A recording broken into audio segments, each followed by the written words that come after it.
Hey, my creative friends. It is Shannon from Shannon's studio. So we are in Versailles. What? France. We're in France. Yes, we're in France. We're in France, and we are at Versailles right now. And I told you I was going to do my videos a little bit different timing, but we're going to still do creative tips. We're going to kind of have creative experiences. So you can, see what a creative lifestyle looks like, what, artsy people do. And this is one of the places and one of the things we're doing today. So we are in the Hall of Battles. I'm going to do this. I'm going to turn you around. And guess who that is? So I'm going to turn you around so you can just see. The Hall of Battles is just really, really long and tall, obviously, too. And then here are the gardens out the window.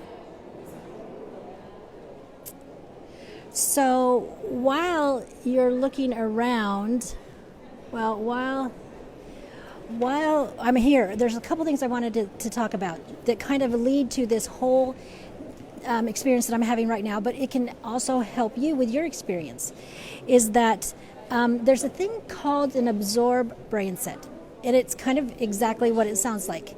It sounds like you taking things in. It's where your brain shuts down, the executive functions, the reasoning, that sort of thing, and where it notices things, different things, new things. It's very curious, it's non-judgmental, and it just takes in all the new information. So that's obviously the kind of thing I'm doing right now, is just taking in new information, the new thing that's going on. And so this is the kind of brain set you want to have when you're visiting a place like this or when you're on vacation, so that you take in those new experiences, those new things you see, the things you taste, the things you touch. So there's 3 things why you want to have that mindset. Trisha, hey, Trisha, when you came here, did you go to Versailles when you came to France? So, because that's where we are today. So it says creativity and knowledge are required. No, creativity and knowledge. So to be creative, it requires a broad knowledge base. So the idea is that we take in new things all the time, so that we start to have a broad knowledge base to work from when we don't go back to our studios, or we go back to problem solving, or we go back to do those things, so that we can have different thoughts. And remember, a long time ago I talked about connect the dots. That's what we're doing here. We're taking in information, we're taking in dots, so to speak. Trisha says we missed that one, ran out of time.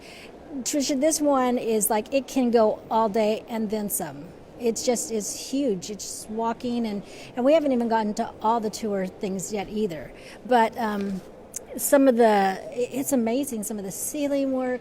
The ceilings, I can't take you in there because the internet didn't seem to work in some of the places. The Hall of Mirrors is beautiful, and all the ceilings. I'm going to try to put up some of the images of those things too. But so when you're in absorb mode, when you're in vacation mode, when you're in I'm just going to research mode, you also remain receptive to ideas originating in your unconscious. So you start to keep those ideas, and that's how ideas pop into your head, where you've taken in the information at some point, and then it's been working in your subconscious, and then all of a sudden some thoughts are put together, and it comes like, oh, I have this idea. So that's what another thing that the absorb your brain set does for you.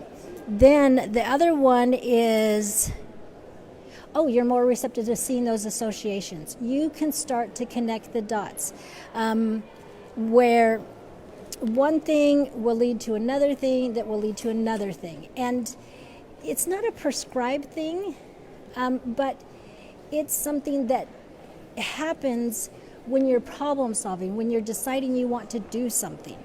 So anyways, those were just a couple of thoughts I had about when you're in absorb mode, you see a world of possibilities. And being here, and I'm just going to turn around one more time, being here in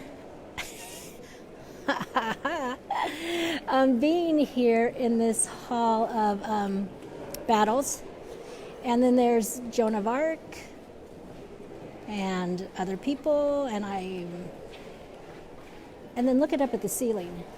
The ceiling is amazing. I just am loving this and visiting and seeing, and the statues. There are so many statues. So let me turn it back around. So that's it for today, and I will be back tomorrow. I think we are going to the Louvre tomorrow, so I'll try to do a video from there and see what we can see. It's kind of tricky doing it live like this when people are around and you're in buildings and you don't know about the Wi-Fi and that kind of thing, but I just wanted to share a little bit about Versailles with you and let you, I'll end with just showing you that again. And to remember that you have a creative heartbeat, so listen for it, and I will be back tomorrow. Bye.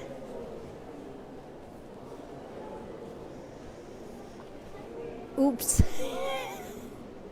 I'll get this.